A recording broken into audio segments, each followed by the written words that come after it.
So exciting. Welcome, everyone. I'm Tiff Tyler, I'm Christine Baird.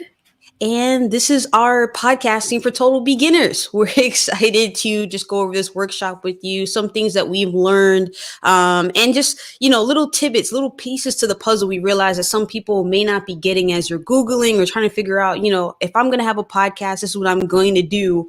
What now? What are the pieces, the elements that I need to get this going? So that is what this workshop is all about.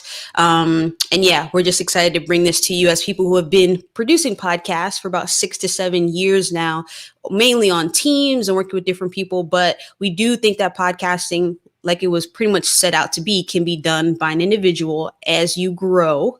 Slowly but surely, you can grow and have a team and have people there supporting you.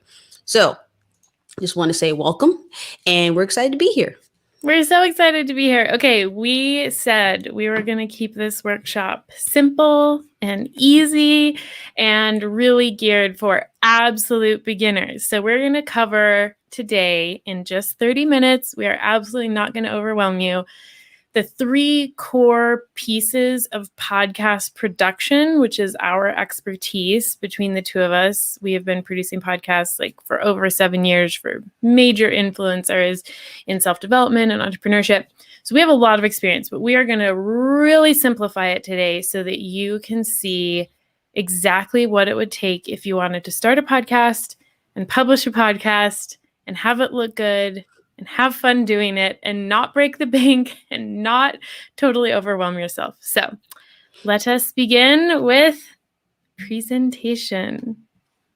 All right. Like we said, podcasting for total beginners. And we just introduced ourselves. But again, just a quick story behind us. We were coworkers first. Then we became friends. I still got to share that ice cream photo on our Instagram, but we became ice cream photo. Gotta find the ice cream photo. The hangout, when you know it's real when you guys go get ice cream in LA together. And then we became co-hosts. It was really Christine's idea, but I'm really excited that she came up with it for us to co-host our podcast, Think Like a Producer, and just work together to help more people and continue to grow as producers ourselves. So that's kind of a little bit of us, coworkers, friends, co-hosts. Good times. You want to add anything to that? No, let's just keep on going. All right. So I want to use producer terms with you because the whole point of our podcast, Think Like a Producer, is to, allow you to think more on a high level. But of course, we're going to break down some of these terms. As you see at the very top, it says pre-production. That's just everything you do before you start recording.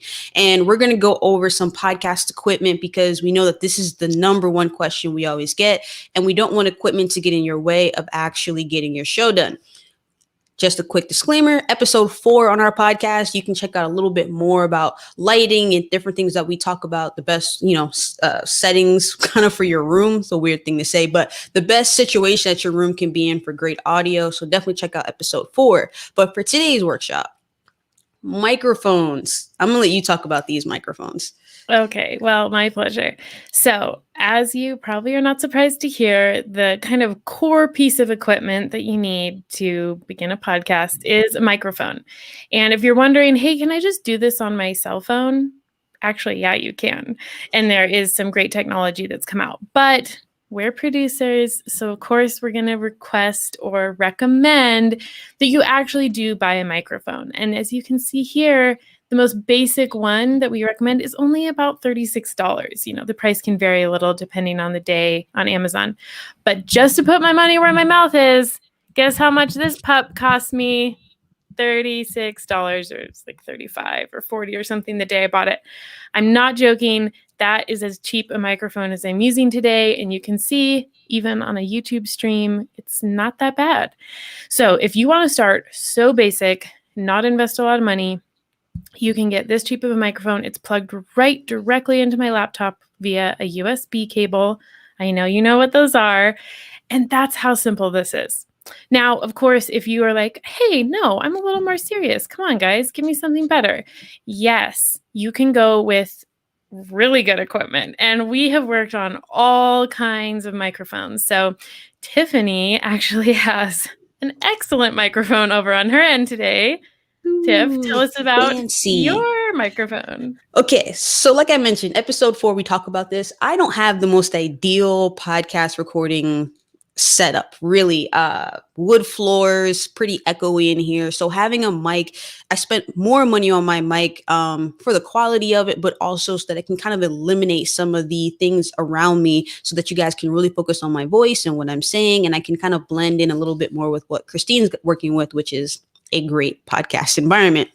So when you see these microphones, you've probably seen, kind of from left to right on the screen right here. The Shure SM7B is probably one of the most popular podcast mics that I've seen. I recommend a lot. Everyone loves that. The one that's similar to what I'm working with here, they're more in the Electro Voice, the RE20, the RE27.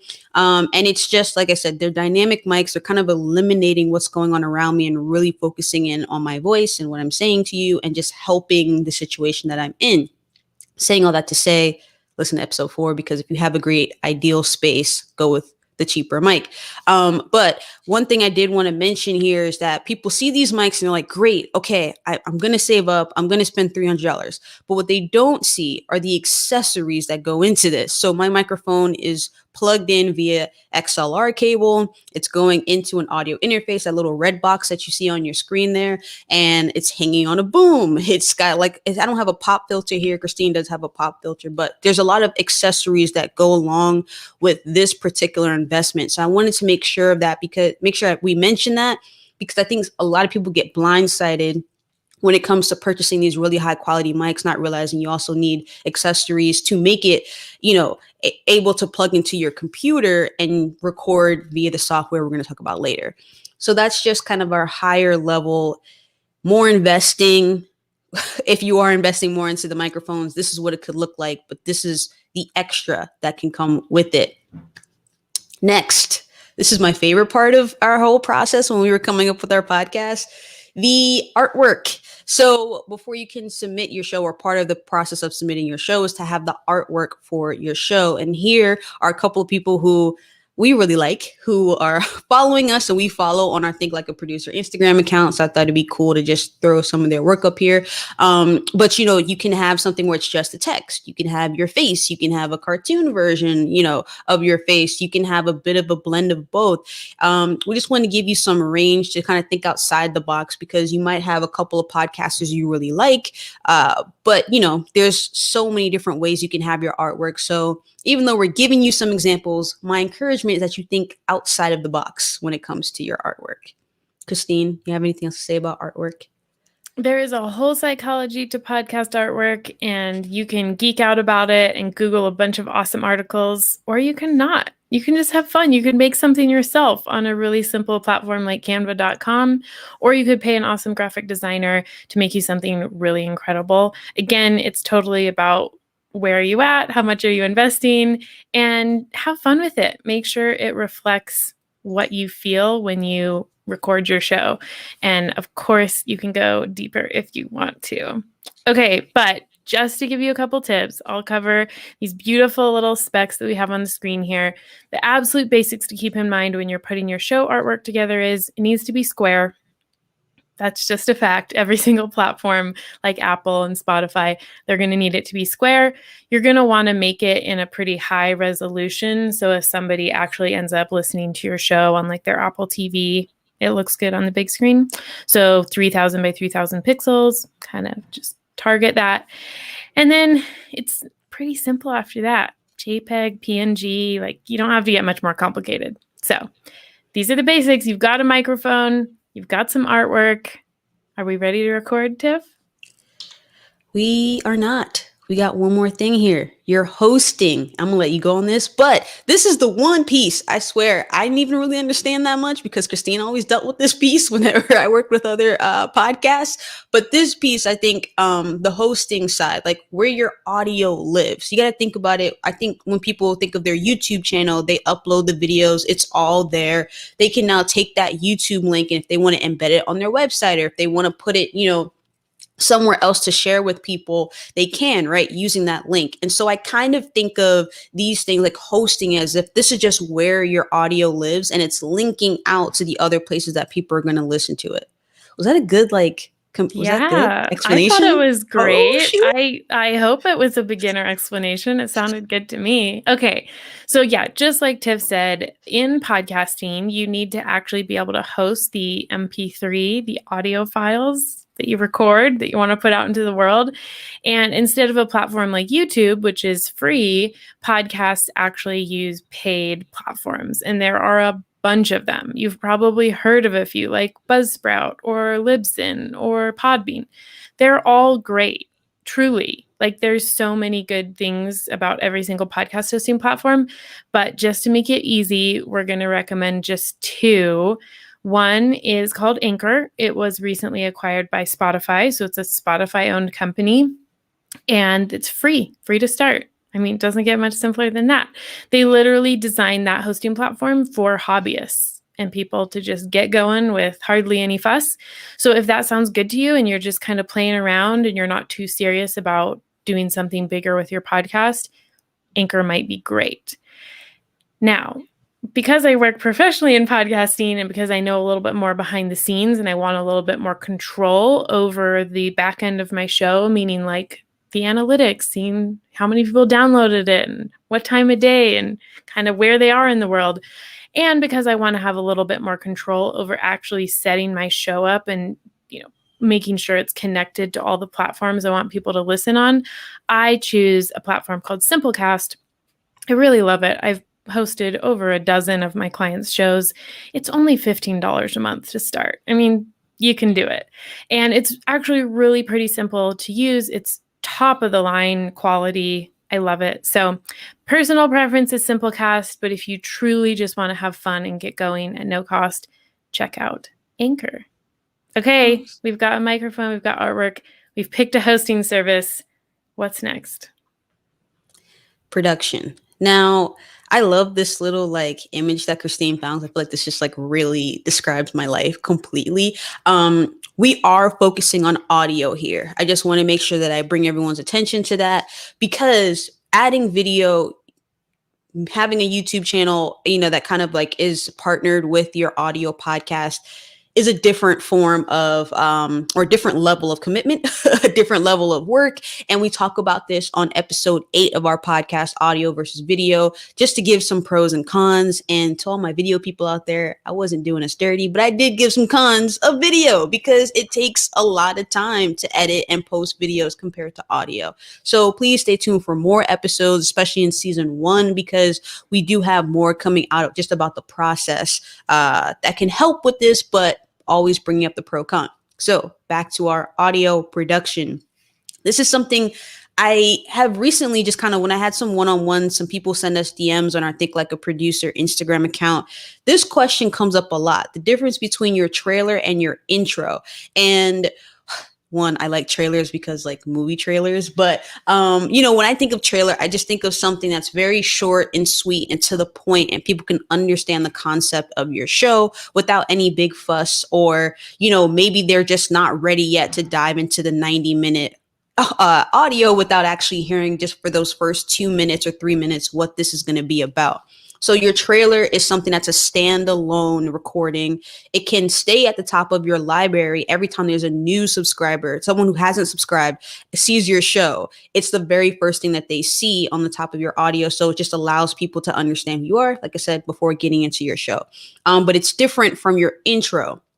Your intro, your main content, your outro, that is all your full episode, right? So I kind of have some slides here because welcome to the show is kind of like the beginning where we have our trailer, not just audio, but also video that lives on our website so people can know what our show is about and who we are. But then we have, a longer episode that explains who we are as producers, how we became podcast producers, friends, co-hosts, all that great stuff in a very long episode or just longer than the trailer. And we have the intro that still kind of like introduces the show and who we are into the main content, and the outro, which I'll let Christine explain a little bit more. But I like the outro being really just like another way to thank people. Maybe some people kind of include if they've received a review and they shout out like some of the people who have been listening and leaving reviews on Apple Podcasts or on Spotify and ranking and everything, well, rating their show.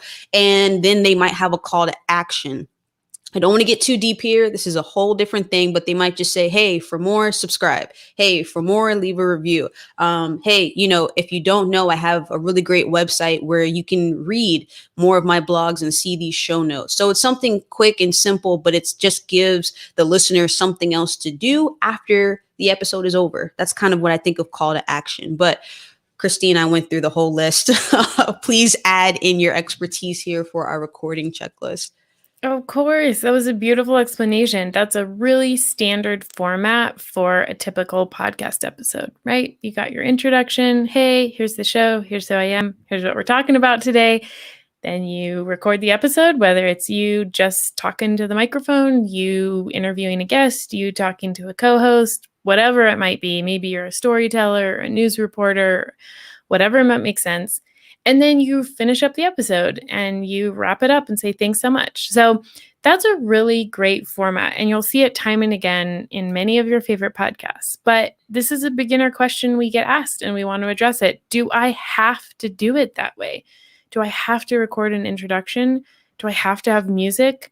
Do I have to have an outro? No, you don't.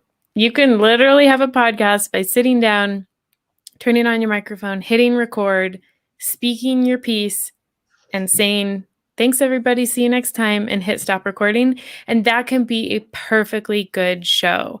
So we just, again, as an absolute beginner coming into podcasting, don't feel like you have to do it the way other people do. It's not a bad idea to look at successful shows and take some tips. But if my style is just different, I'm going to do it this other way. Awesome. Go for it. Awesome. And then, of course, as you're recording, it's where am I recording to? Now, we are not haters of Zoom. Zoom has just it has elevated over the last year for so many reasons. But as of this recording, it's just kind of been the go-to for a lot of people. We don't hate it. People use it. However, there are other services that were meant for podcasting. Zoom is really meant for meetings and, presentations and different things. But to be able to get very high quality audio, possibly even maybe if you decide to go with some of these people who are now offering video as just maybe some extra marketing material, if you're not going to have your own YouTube channel, we just have a couple of places that we recommend and that we've used before that allow you to use platforms that are meant for podcasting, not platforms that can be used for podcasting. There's a big difference, right, Christine? Yes, there is. And one of the bright moments that we can acknowledge about living in isolation for a year is that tech companies really stepped up and made all of the recording platforms for podcasters a lot better. So even within the last year, each of these platforms we've personally seen do really awesome new launches with their technology. So just to give you some ideas, if you want to just start free again and you want to record an interview with somebody who lives, across town or across the country from you, you can go to zencaster.com, make a totally free account, and away you go. If you're like, I actually would love to record some high quality audio as well, Squadcast is awesome. They just launched their video recording feature. They're a great industry leader. Tons of people use them. And then if you have some really intense plans and you're like, I actually have somebody on my team that I want to be monitoring in the background, like a producer, and I want to be able to have live call-in guests, you could use a platform like Riverside.fm. So there's options for you and they keep getting better. Yes. Now, I want everyone to kind of just take a deep breath here because we've done the parts, the elements, we've gone through the pre-production, right? The planning, we've gone through the production, the recording. But the next step is typically where, unfortunately, most podcasts die. This is the editing process. Now, before we get into some details and sharing with you, again, just wanting to give you some resources from our podcast, having a team, what that looks like. Episode 11, we go over that. And we've had some great feedback from that episode because a lot of people who are starting out by themselves, they were like, even though I might not be ready for a team, it's really cool to see where I can grow by just having that list of what it's like to have a team for a podcast that's just full, kind of in full production mode. And then episode 16, when it comes to project management tools. So for us, we have a bit of a collaboration. We have a team Christine and I have our own systems, but we also work individually. I mean, we work in a collaboration together to make sure that we're just as efficient as possible. We have multiple meetings, multiple recording sessions every week. So we just wanted to give you these resources, episode 11, episode 16, just to help you out here. So this is not where you get stuck. You're giving yourself some opportunity for time management and efficiency and some goals for the future. All right. Post-production, editing, doing it yourself. Audacity, I will have to say, I see Audacity everywhere. It is the free recording and editing software that we just see pop up all the time. That's the one with the nice little headphones there. And then right below it, we have Audition. So Audacity, like I said, free. You can, kind of learn that system. There's plenty of YouTube tutorials and plenty of people teaching on it. And then there's Audition, which is more of a paid monthly, depending on how you decide, but it's under Adobe Creative Cloud. For me, I use Premiere, right? But Audition comes with it, Photoshop, all those different things. If you're a designer or someone who's already purchased, like maybe some items in Creative Cloud, you can like add it to your package. I'm not selling Audition. I'm just saying that it's just something that's one of the tools in like the whole like Adobe suite. So it might be something that's beneficial if you're doing other things for you to actually have this a part of the package. But Audacity, Audition, and one thing Christine mentioned that I was like, man, that's a really good idea and I want you to expand on. But the fact that it is okay to have an unedited show. I've actually never had anyone tell me that before you, Christine. So I'm kind of excited for you to like kind of give a bit of relief to people on how they can execute that well. Of course. This is actually one of the top questions that we get. So we wanted to make sure to cover it in our Podcasting for Absolute Beginners workshop.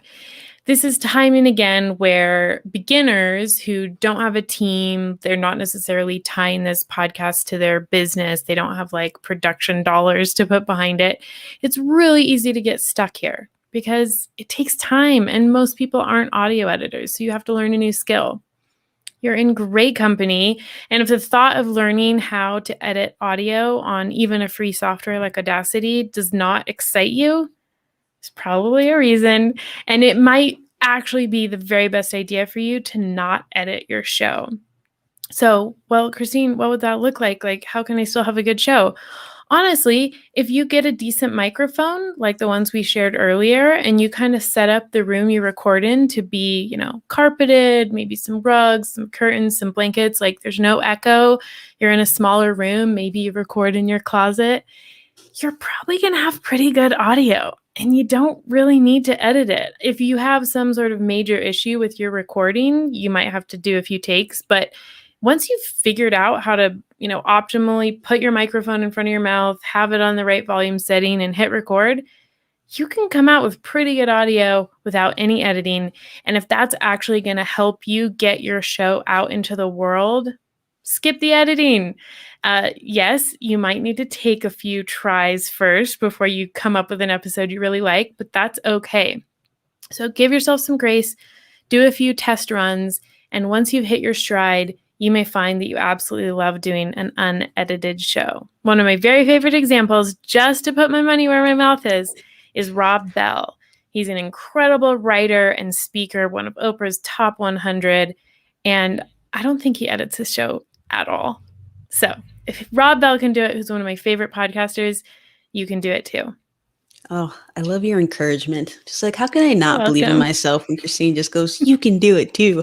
And then if you're like, actually, I want my podcast to be edited, I don't want to edit it, use your resources. You can collaborate with a friend. Me personally, my mom and my brother are starting YouTube channels and podcasts and different things. And they've just reached out to me for things that they know would take them maybe a full day to edit. And it might take me like 2 hours just because I've been doing this for 15 years. So, it's okay. And I'm happy to help. Don't be afraid that there might be like a cousin or a friend that is an editor and that can just give you a little bit of time to support you, or maybe even just help you learn if you're feeling like you want more of a one-on-one kind of teacher training as opposed to going on YouTube and trying to figure it out.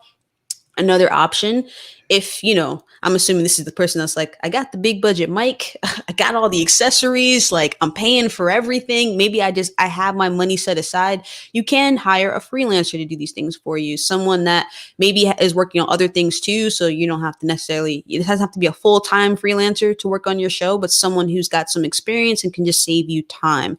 These are just options and resources we want to bring up.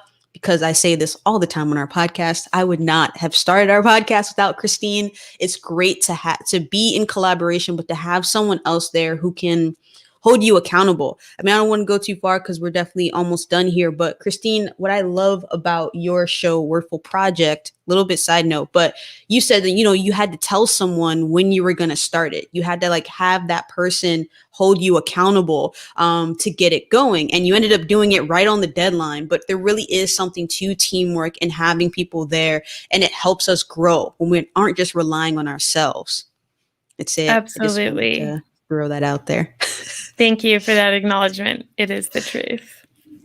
Awesome. And this right here, we have pretty much come to the end of our presentation because we've gone from the pre-production, your planning, your recording in the production side, your post-production and your editing. That is a workflow for any beginner to know all in one place. You don't have to look at a bunch of different podcast videos on YouTube or search the internet. We really hope that last kind of like 25 minutes was just a very quick, here's your basic toolkit for starting your podcast, for getting going, from getting out of your own way and just getting everything that you need to really have your show live and ready for the world to consume.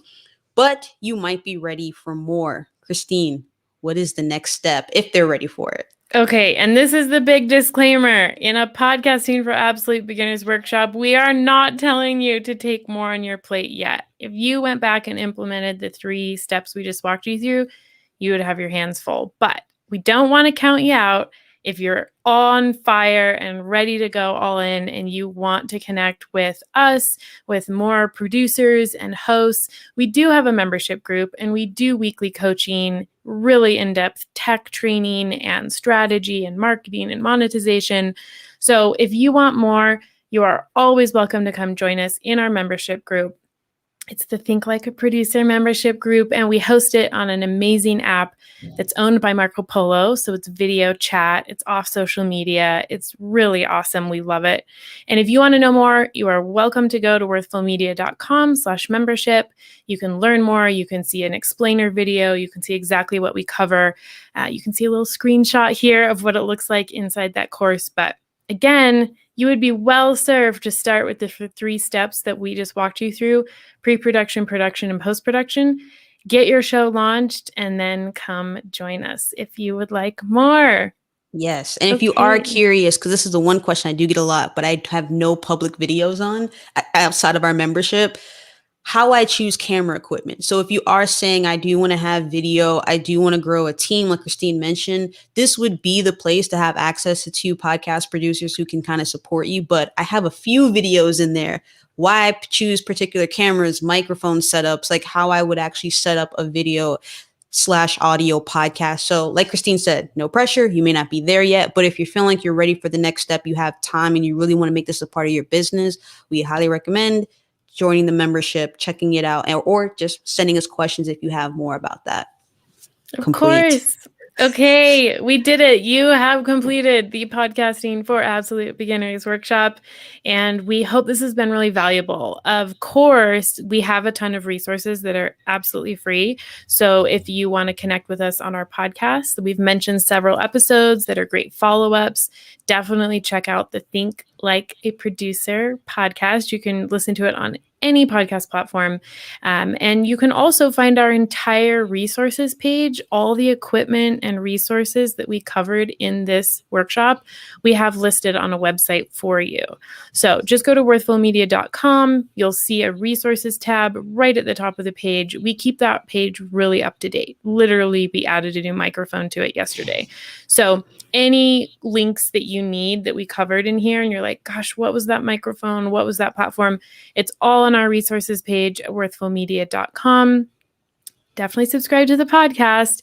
And if you're a fan of following us on Instagram, we do share a lot of great content there. I know sometimes it's helpful for me to just follow a brand I like on Instagram and keep things top of mind. So feel free to follow us on Instagram at Think Like a Producer.